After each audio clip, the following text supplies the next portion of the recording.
ലൗചികത ഉണ്ടായപ്പോൾ അതുണ്ടെന്ന് പറഞ്ഞതിൻ്റെ പേരിലല്ലേ P C ജോർജിനെ സംഘടിതമായി ഇവിടുത്തെ SDPM ജമാഅത്തെ ഇസ്ലാമിയും ആക്രമിച്ച് തോപ്പിച്ചത്? പി സി ജോർജിനെ തോപ്പിച്ചാരാ? അവരല്ലേ. എന്തുകൊണ്ടാണ്? ഇതുണ്ടെന്ന് പറഞ്ഞുകൊണ്ട്. ആർക്ക് വേണ്ടിയാണ് പറഞ്ഞത്? സഭയ്ക്ക് വേണ്ടിയാണ് പറഞ്ഞത്, പൊതുസമൂഹത്തിന് വേണ്ടിയാണ് പറഞ്ഞത്. അപ്പം അങ്ങനെ ഒരാളെ തോപ്പിക്കണമെന്ന് ആരെങ്കിലും സഭയ്ക്കുള്ളിൽ നിന്ന് പറഞ്ഞാൽ അദ്ദേഹത്തിന് വേദനിക്കല്ലേ? മനുഷ്യനല്ലേ, മൃഗം. ഈ നമ്മൾ കോൺഗ്രസ് അല്ലല്ലോ, മനുഷ്യരല്ലേ. അപ്പം അതുകൊണ്ട് സ്വാഭാവികമായിട്ടും ആ വിഷമം ഉണ്ടാവും. മറ്റവരെ പോലെ അല്ലല്ലോ, നമുക്ക് ഈ നട്ടൽ അങ്ങനെ വളയ്ക്കാൻ പറ്റില്ല. നമ്മൾ ആ നട്ടൽ അങ്ങനെ തന്നെ നിൽക്കും. ഇത് BJP നിങ്ങളുടെ സ്റ്റേറ്റ്മെൻറ്റുകളെ അംഗീകരിക്കുന്നുണ്ടോ? ഇല്ല, ഞാൻ പറഞ്ഞല്ലോ, ഞാൻ BJPയുടെ വൈസ് പ്രസിഡന്റ് എന്ന നിലയിലല്ല ഞാൻ ഇന്ന് നിങ്ങളോട് സംസാരിക്കുന്നത്. എൻ്റെ പാർട്ടിയെ ഞാൻ ഇന്ന് നിങ്ങളെ ഇപ്പോൾ ഇവിടെ ഞാൻ നിങ്ങളോട് പത്രസമ്മേളനം വിളിച്ചല്ലോ, നിങ്ങളിവിടെ വന്ന് എന്നോട് എന്നാ പറയാനുണ്ടോ എന്ന് ചോദിച്ചു. ഞാൻ പറഞ്ഞു, ഇത് എൻ്റെ അഭിപ്രായമാണ്. എൻ്റെ ഒരു ക്രൈസ്തവൻ എന്ന നിലയിൽ എൻ്റെ അഭിപ്രായമാണ്. അത് എൻ്റെ അഭിപ്രായം പറയുമ്പോൾ എൻ്റെ പ്രസ്ഥാനം, ഞാൻ ആ പ്രസ്ഥാനത്തിൻ്റെ വൈസ് പ്രസിഡന്റ് എന്ന നിലയിൽ സ്വാഭാവികമായിട്ടും അതിനോട് ചേർത്ത് വായിക്കും. എന്തുകൊണ്ട് ഞാനിത് പറയുന്നു? എനിക്ക് പറയുന്നതിന് കൃത്യമായ കാരണങ്ങളുണ്ട്, റീസൺസ് ഉണ്ട്. ഈ അടിമത്തം അവസാനിപ്പിക്കണം. അല്ലെങ്കിൽ ഈ സഭയും കുഞ്ഞാടുകളൊന്നും ഈ നാട്ടിൽ കാണില്ല. ഇപ്പോൾ പാലാ നിയോജകമണ്ഡലം 1,79,000 വോട്ടർമാരാണ് പാലാ നിയോജകമണ്ഡലത്തിലുള്ളത് ഈ പ്രാവശ്യത്തെ കണക്ക് പ്രകാരം. കഴിഞ്ഞ പ്രാവശ്യം 191 കണക്കിൽ തന്നെ 12,000 പോയി. വോട്ടിങ് ശരിക്കും അവിടെ നാട്ടിലുള്ള എത്രയാണെന്നറിയോ? 1.5 ലക്ഷത്തിൽ താഴെയാണ്. ആളില്ല. ഇങ്ങനെയാണെങ്കിൽ 15 കൊല്ലം കൊണ്ട് പാലായിലൊന്നും ആൾ കാണില്ല. മനസ്സിലായില്ലേ? ഇതിൻ്റെ അടിസ്ഥാന പ്രശ്നങ്ങളിലേക്ക് നമ്മൾ ചിന്തിക്കണം.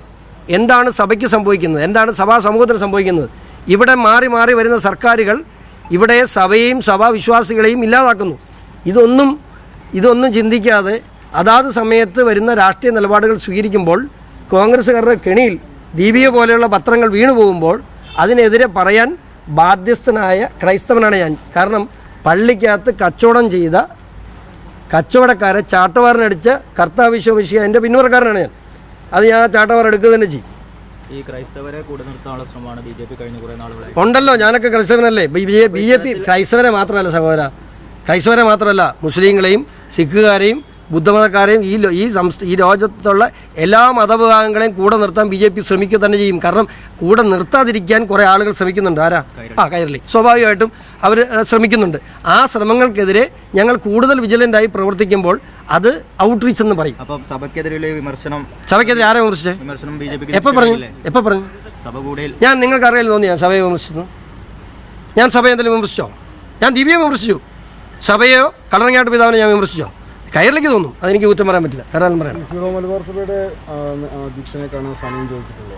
സീറോ മലബാർ സഭ ഞാൻ എൻ്റെ പിതാക്കന്മാരെ എല്ലാ ഈ ആഴ്ച കാണും. എല്ലാ പിതാക്കന്മാരെ ഞാൻ കാണും. കാരണം എനിക്ക് പറയാനുള്ള എന്നാന്ന് അവരോട് പറയണ്ടേ? എനിക്ക് അതിൻ്റെ കാര്യകാരണങ്ങളുണ്ട്. അനുനയ നീക്കമൊന്നുമല്ല. എന്തിനാ അനുനയത്തിൻ്റെ ആവശ്യം? ഞങ്ങൾ അവരുമായിട്ടൊരു പിണക്കമില്ലല്ലോ. എനിക്ക് പിതാക്കന്മാർ ഇപ്പം ഞാൻ പറയാം, കളറങ്ങാട്ട് പിതാവ് ഇന്നൊരു സ്റ്റേറ്റ്മെൻറ്റ് ഇറക്കി. സ്വാഭാവികമായും എന്താണ് അദ്ദേഹം ആ സ്റ്റേറ്റ്മെൻറ്റ് ഇറക്കിയതിൻ്റെ കാര്യം?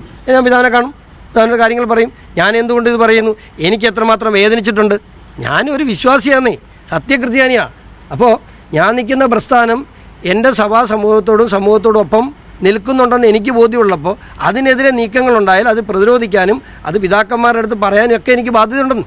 സഭയ്ക്കകത്ത് പുൽക്കുത്തലുകളുണ്ട് എന്നൊരു തോന്നല് ആ ദീപികയ്ക്കകത്തുണ്ട്. സഭയ്ക്കകത്ത് അത് കടന്നുകൂടിയിട്ടുണ്ടോ ഇല്ലയോ എന്ന് ഇനി ചർച്ച ചെയ്യണം. അപ്പോൾ ദീപികയ്ക്കകത്തുണ്ട്, ഒരു സംശയം വേണ്ട.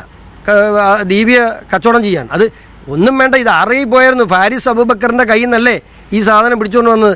അന്ന് ബഹളം ഉണ്ടാക്കിയതാരാ? ഫാരിസ് അബൂബക്കറിൻ്റെ കയ്യിൽ നിന്ന് ദീപിയെ തിരിച്ചു പിടിക്കണമെന്ന് ആവശ്യപ്പെട്ടുകൊണ്ട് ബഹളം ഉണ്ടാക്കിയത് പി സി ജോർജാണ്. പി സി ജോർജ് മാത്രമായിരുന്നു. ആ ബഹളത്തിലാണ് ഇന്ന് ദീപിയെ തിരിച്ചു വന്നത്. നമ്മൾ ഒന്നുകൂടെ നോക്കട്ടെ ദീപിക നന്നാക്കാൻ പറ്റുമെന്ന്. ദീപിക എന്നും ക്രൈസ്തവരുടെ മുഖപത്രമായി തന്നെ നിലകൊള്ളുമ്പോൾ മാത്രമാണ് അതിന് അസ്തിത്വം ഉണ്ടാകുന്നത്. എന്നാലേ ദീപിക നിലനിൽക്കൂ. ദീപിക എന്നും ഉണ്ടാകണം. ദീപിക എല്ലാ കാലത്തും ഈ നാട്ടിൽ ഉണ്ടാകണം. അല്ല ദീപിക തകർക്കാന്നുള്ളല്ലോ ഉദ്ദേശം. ദീപിക അല്ലല്ല, ദീപിക എന്ന് പറയുന്ന സഭയെ നന്നാക്കാനൊന്നും ഷോൺ ജോർജ് വളർന്നിട്ടില്ല. സഭയുടെ ഭാഗത്തുനിന്ന് തെറ്റോ കുറ്റോ ഉണ്ടോ അതൊക്കെ നന്നാക്കാനൊക്കെ പറ്റുന്ന നല്ല തലമുതിർന്ന നേതൃത്വം അവിടെയുണ്ട്. പക്ഷേ ദീപികയ്ക്ക് ഉണ്ടായിട്ടുള്ള ഈ മൂല്യച്യുതി ഇത് ചൂണ്ടിക്കാണിക്കേണ്ടത് എൻ്റെ കടമയാണ്. അത് ഞാൻ ചെയ്യും.